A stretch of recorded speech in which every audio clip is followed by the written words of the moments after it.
Hello, welcome to Ludic Science. Today I will make a new experiment with the high voltage capacitor bank, which is the Railgun. As you can see, we have two rails and we apply the current. All the energy of the capacitor bank is discharged, and the projectile that goes here, making contact with the two rails, will be expelled to the right. The rails are made with this square brass tube, and what I did is to use the grinder to remove material from one side and obtain a C-shaped section. Next time you need a PCB for your electronics project, consider using the professional services of JLC PCB. JLC PCB is the world leader in PCB fabrication. You can order online. You just need to register, upload your Gerber file, and wait a few days for your PCBs at an unbeatable price. After cutting the square tubing and obtaining two C-shaped sections, they are glued here on this piece of wood, and I soldered two thick wires at each of the rails in order to connect to the capacitor bank. And as a projectile, I will use common staples. The distance between two rails is adjusted so that the staple fits between the two rails. Okay, so the projectile is between the two rails, and I am using the same high voltage setup as in previous videos. I have the high voltage capacitor charger here, and the capacitor bank and spark gap switch. So let's see if it fires.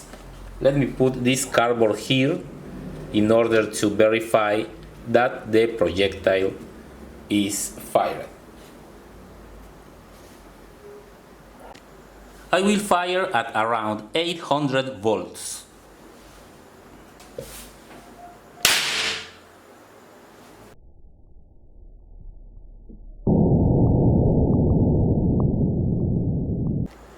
Okay, so the projectile was fired, but the force was not strong enough. It didn't perforate the cardboard, and you can even see any damage to the cardboard. Maybe the staple has too much friction with the rails, so I will repeat the test with this piece of thin wire to see what happens.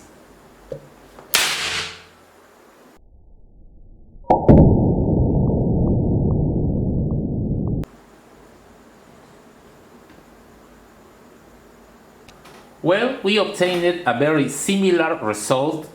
The projectile was fired, but with very little force.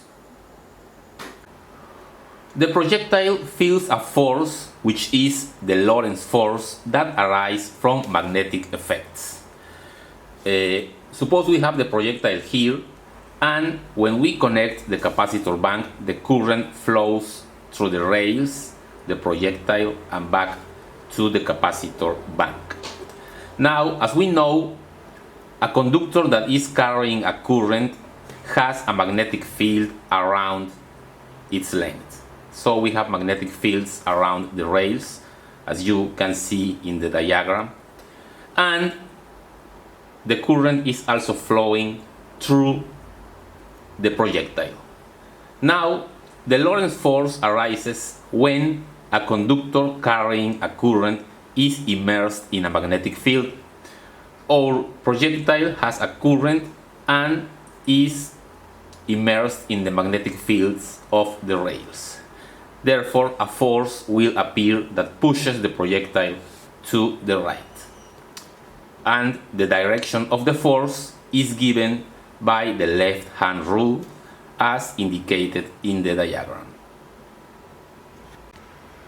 These devices, when made on a much larger scale, can be used as very powerful weapons, as you may know.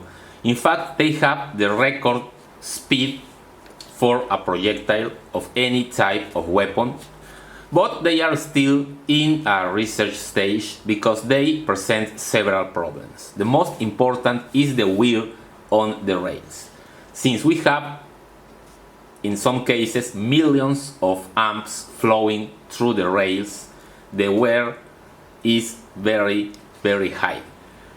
In fact, in the first devices, the rails could only be used to fire one time, and then they had to change it for new ones. Okay, so as we saw, the speed of the projectile was somewhat low. It cannot penetrate a piece of cardboard. So we need to make more experiments to increase the power, the speed of the projectile. Maybe using a larger capacitor bank, or also I was thinking that one possibility is that all the energy is discharged in a very short time. So one option is to reduce the speed at which we discharge the current, maybe putting a resistor in series or an inductance to reduce the time that the current is flowing, increase it, sorry. Therefore, the force will be applied during more time and we will obtain more acceleration.